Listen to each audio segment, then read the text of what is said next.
Oduu kana gaafa dhageessan gadduu dandeessu yookaan rifachuu dandeessu. Garuu waraanni adda bilisummaa Oromoo yeroo ammaa kanatti Oromiyaa godinaalee garaa garaa keessaa akka balleeffamuuf mariin irratti geggeeffamaa jiraachuu akkasuma Itoophiyaan mareerra jirti ajandaa jedhuuni mootummaan Itoophiyaa akkasuma muummichi ministeeraa Dr. Abiy Ahmed uummattoota Itoophiyaa mara hirmaachisee marii geggeessaa jira.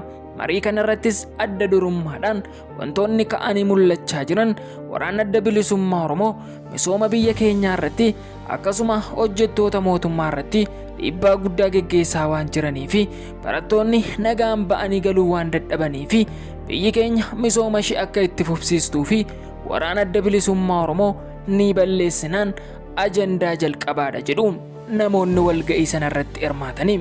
Garuu waraana adda bilisummaa Oromoo yeroo ammaa kanatti godinaalee Oromiyaa garaa garaa keessatti leenjii isaa haala gaariin geggeessaa jiraachuu akkasuma waraana isaa sadarkaa garaa garaatti leenjisee bobbaasaa jiraachuunis dhaga'ame. Garuu ministeerri muummee Itoophiyaa Dr. Abiy Ahmed akka dubbatanitti Itoophiyaan marii kana kan gootu biyyi ishee akka nagaa ta'uuf malee akkasumaan bakka kana teenye yeroo keenya gubne gaaffii gaafatamuuf gaafanne bakka kanaa gaggalla osoo hin taane gaafa gallu waan nutti kenname hunda raawwachuu qabna jechuun uummata Itoophiyaa mara dhaadhessaa jiraachuunis dhaga'ame. Kun immoo waraana adda bilisummaa Oromoo biratti gaaffii guddaa kaase jedhu ministeerri muummee kun walga'ii Itoophiyaan mariirra jirti jedhu irratti akka dubbachaa jiranitti waraana adda bilisummaa Oromoo godinaalee Oromiyaa garaa garaa keessatti tamsaanii jiraachuun isaanii ni beekama jedhu. Garuu waraana kana balleessuu ni dandeenya, waraanuu ni dandeenya, isaan dhabamsiisuu ni dandeenya.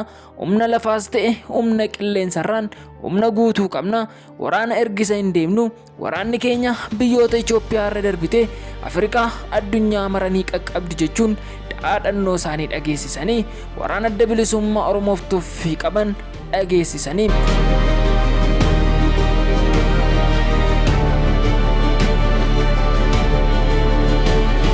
Guyyaa harka fuunee akkam jirtu hordoftootaaf kabajamtoota Adaamaa Da'el marti keessan nagaan keenya bakka jirtanitti isiniif haa baay'atu jecha gidduu kana Itoophiyaan marii guddaa geggeessaa jirti. Marii kana irrattis mata dureen garaa garaa ka'anii dhaga'amaa jiru. Jalqaba irratti akkuma yaaluuf kaasne nagaan biyya keenyatti akka mul'atuu fi akkasuma godinaalee Oromiyaa garaa garaa keessatti nagaan bakka haa qabatuu fi abbootiin keenya nagaan ba'anii galuu kan danda'an waraana adda bilisummaa Oromoo godinaalee Oromiyaa keessa dhabamsiifamuudha jechuun namoonni baay'een yaada isaanii walga'ii kanarratti kennaa jiraachuun dhaga'ame. Yeroo TPLF humnooti adda juuntaa naannoo Tigraayin keessatti uummata isaanii dararaa dargaggoota isaanii humnaan gara Sudaanitti butanii deemaa jiran kanatti Itoophiyaan waraana adda bilisummaa Oromoo dhabamsiisna, nagaa biyya kanaaf argamsiisna jechuun dhaadannoo ishee dhageessisaa jiraachuun dhaga'ame. Walga'ii kanarratti adda durummaadhaan kan dubbatamaa jiru waraana adda bilisummaa Oromoo nagaa naannolee Oromiyaa garaa garaa booressaa jira.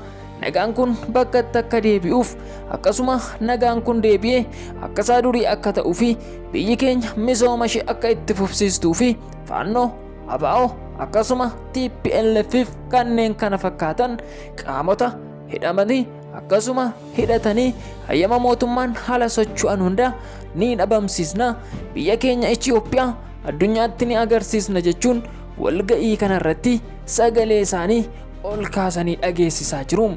Sabaaf sablammoonni Itoophiyaan gaaffii isaanii akka dhageessisaa jiranitti nuti biyya kana keessa kan jiraannu nagaadhaan jiraachuu barbaanna, nagaadhaan baanee galuu barbaanna, biyya keenya Itoophiyaa deeggaruu barbaanna jechuudhaan waraana adda bilisummaa Oromoo Oromiyaa keessa akka dhabamsiifamu qabeenya keenyaan humna keenyaan isin bira jirra jechuudhaan mootummaa Itoophiyaatiif sagalee ta'aa jiraachuun isaanii dhaga'ame.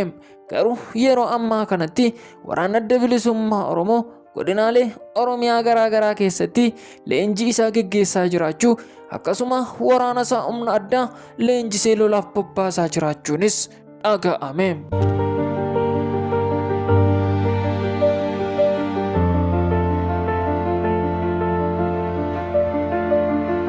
Walumaa galatti mariin Itoophiyaan gidduu kana geggeessaa jirtu marii qaama nageenyaa booressan akkasuma uummata keessatti waraana addaa bananii akkasuma mootummaa fincilan irratti marii addaa geggeessaa jiraachuun dhaga'ame. Marii kana irrattis adda durummaadhaan humna bilisa baasaa uummata Amaaraa faannoo dabalatee akkasuma waraana adda bilisummaa Oromoo ABO dabalatee akkasuma qaama mootummaa waggaadhaa waggaatti fincilu TPLF dabalatee hundayyuu ni tasgabbeessina jechuun dubbatanii